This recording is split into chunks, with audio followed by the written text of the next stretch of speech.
meets her cousin, Jing-Rui, who she apparently was very close to when they were younger. He is, very dramatic. 我还以为这辈子都见不到你了呢，你都不知道，自从你走了之后啊，只能终日和小龟龟相依为命。哎，还好大伯父比较有良心啊，把你给接回来了。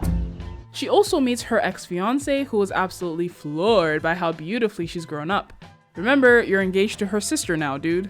And finally, we officially meet Royale, not very happy to see her fiancé slobbering all over his would-be wife. 又怎么会比得上你啊？ Lee goes out to find a present for her little sister's hair-raising ceremony. She gets that successfully, but fails in what she actually wanted to do, which was to repurchase something she sold at a pawn shop. Unfortunately for her, Duke Su already had the order out that anything she wanted to get from the pawn shop should be brought to him first. Don't ask me how he knew which pawn shop to go to, I guess he went to all of them. The shopkeeper says Duke Su is in a nearby tea shop, which of course is Su saying to her, come and get it. She shows up and, as expected, is let in. She asks if he has her pendant and he says that can't be right. This pendant was pawned off by a married woman some time ago. 这是我一位故友的遗物。你在真女堂数年，何来的什么故友啊？ The truth is, of course, that she herself pawned it off. It was a precious gift left to her by her mother, and she pawned it off one day to pay for an expensive medicine that her husband needed. Can't tell him that though. She offers him as much money as he wants, but he isn't interested. What he wants is information on the man she was caught with, information on the salt trafficking. 我再说一次，我不认识姓秦的。What the f? So, anyway, she says if they're looking for something the man hid, he likely hid it under the fruit trees in the garden. She noticed that the fallen fruits had stained his fingers as he dug into the earth. He sends someone to determine if she was right, and she waits patiently in the hopes of getting her pendant back. 找到了。 As she's about to leave, he asks playfully if she isn't worried about her lover boy, and she has officially had it. She turns, calling him brainless to the shock of his lackeys. 你刚才是在骂我没脑子吗？对，你没脑子。 She says he knows how much value society places on a woman's virtue, but he's treating hers like a toy, playing with it, joking about it, even when accusations like these could be the death of her. Once the public thought of her as dirty, there would be no recourse for her other than death. Now, obviously, this is Xue Li peeking through, and these words were more meant for a certain someone else. But it's more than fair to say that they apply to him as well. Loved this confrontation. Li arrives home to find her little cousin, Yu waiting for her. This is her third uncle's daughter, and according to the Tonklopedia, she's always been Royale's little plaything. Her father is not the son of Grandma Jiang, but the son of a consort, and so his status, and hers as well, has always been a bit low. It's a chip on her shoulder that makes itself evident right away. With this kind of brat, you've got to nip it in the bud hard and fast. 取补脏了，拿去烧了。是，哎。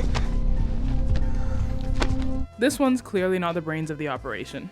Lee decides to go and visit Royale. They have a conversation which boils down to, stay away from my man. Okay, no one wants your man, but sure. The young lady is clearly very insecure and very much used to being the one in charge. We'll see how that plays out. Okay, Royale, this guy seems like a piece of shit. No one is fighting you for him. But okay, I get it. Lee is pretty and was previously engaged to her fiancé. I would be feeling insecure as well. Also, raised by this woman, I'm sure she's always been taught that she had to be number one no matter the cost. It's a classic character. You've seen it 100 times before. I'm interested to see if she develops into anything else. Speaking of classic, it looks like we're doing that whole thing of, oh, she dares talk back to me? That is so sexy. Okay, no, I do like these two. Shirley is electric, and I would also want to find out more about her and see what her motivations are. I think it's safe to assume that Duke Su already knows who she is, so I'm glad we're not playing around when it comes to that. And I also love that Lee's plan is to reunite with her husband publicly, so he has no choice but to accept her. They had a little pass by each other where it looked like he didn't recognize her, and even that had me pulling my hair a bit. How intimately familiar are you with your spouse? To be feet away from them, hearing them talk and not recognize them is already a bit of a stretch.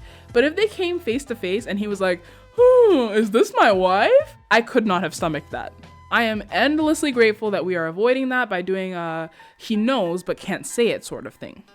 it looks like we're going the route of everyone sees Xue Li as a normal looking teenager, which is fine. The ages of the actors in general are kind of all over the place. I mean, I think Jingray is meant to be a teenager as well, which, so whatever, I'll just go with it.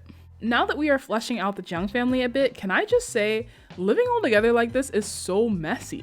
First of all, Jiangli and Royale are referred to as the second and third young ladies of the house, which means there must be a mysterious older sister we haven't met yet, or she's dead. Then Yua is referred to as the fourth young lady of the house, which at first I thought meant they were all sisters, but no, apparently no matter who their parents are, they get numbered based on when they were born. I understand now why Chinese has so many words for different family members. It's hard to keep track of who's related to whom and how. Till next time, thanks for watching.